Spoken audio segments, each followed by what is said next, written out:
Alors, bonjour, bonsoir à tous. Déjà de 1, je me nomme Jacques Lelo Condé, étudiant de l'université protestante au Congo.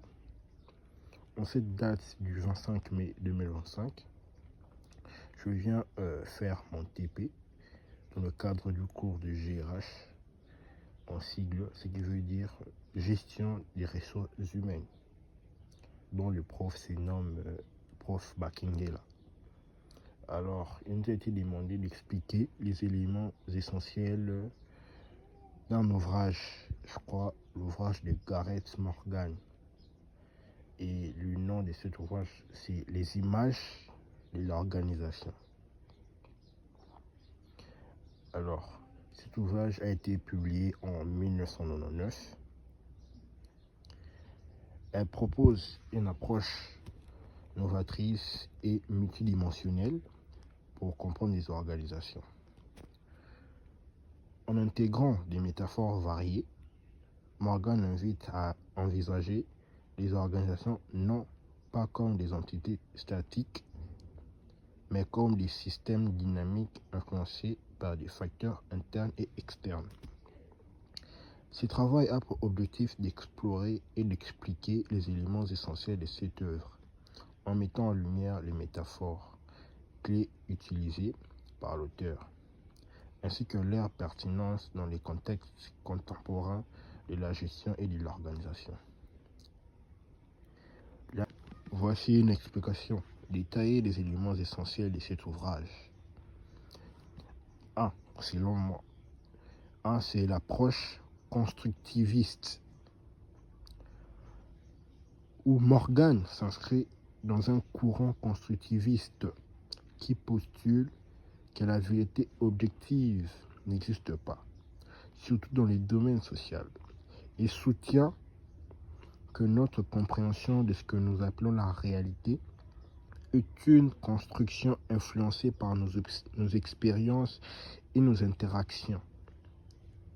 Cela explique qu'il est essentiel de multiplier les angles d'approche pour enrichir notre compréhension des organisations.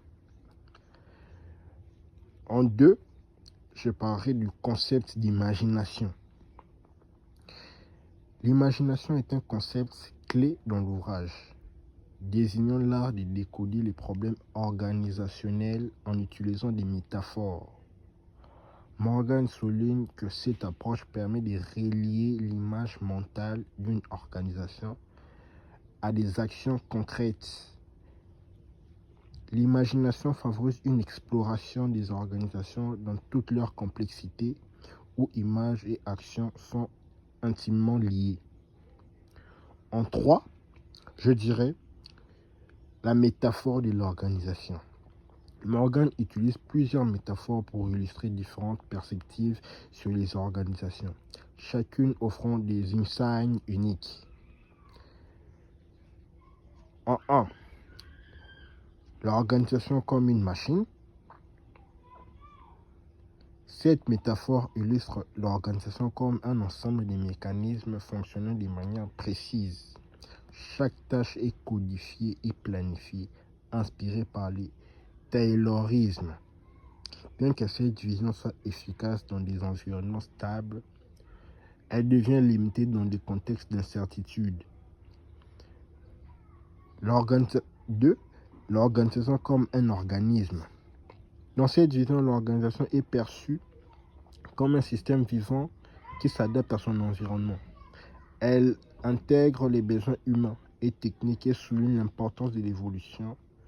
Morgan évoque ici l'école des relations humaines et les concepts de sociologie du travail, mettant en avant l'interdépendance des besoins techniques et humains. L'organisation comme un cerveau. En 3, cette métaphore met l'accent sur la circulation et le traitement de l'information. Elle fait référence aux travaux sur l'intelligence artificielle et à la nécessité d'apprentissage et d'innovation. Les organisations doivent s'adapter aux changements technologiques, devenant ainsi des organisations apprenantes. En 4, L'organisation comme une culture.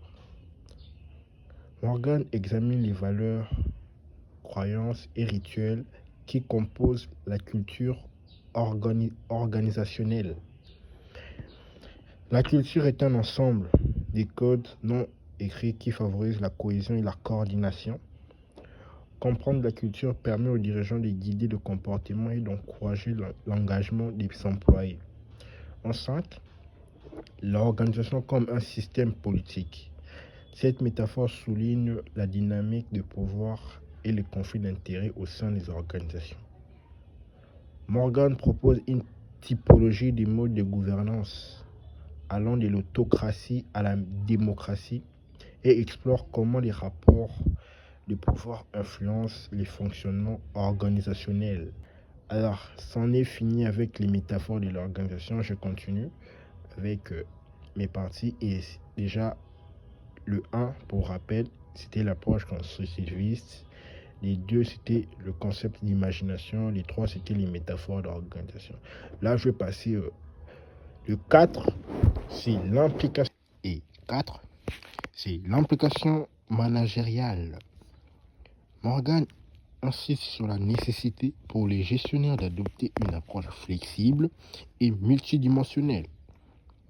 En intégrant plusieurs métaphores, les dirigeants peuvent mieux appréhender la complexité organisationnelle. Cela nécessite une ouverture d'esprit et une volonté d'adapter les stratégies en fonction des contextes et des enjeux spécifiques. Par conclusion, je dirais, cet ouvrage de Morgan est une invitation à repenser notre manière d'aborder les organisations en utilisant des métaphores variées. Il propose une réflexion sur la complexité et l'adaptabilité requises dans la gestion moderne. Il souligne que la réalité organisationnelle est multiple et que chaque perspective apporte une dimension essentielle à notre compréhension globale. En somme, les images de l'organisation est un outil théorique et pratique incitant une exploration approfondie des dynamiques organisationnelles. Morgan met en avant l'importance de la pensée critique et de l'ouverture d'esprit dans la gestion, soulignant que chaque organisation doit être comprise dans son contexte unique. Alors, merci de m'avoir écouté.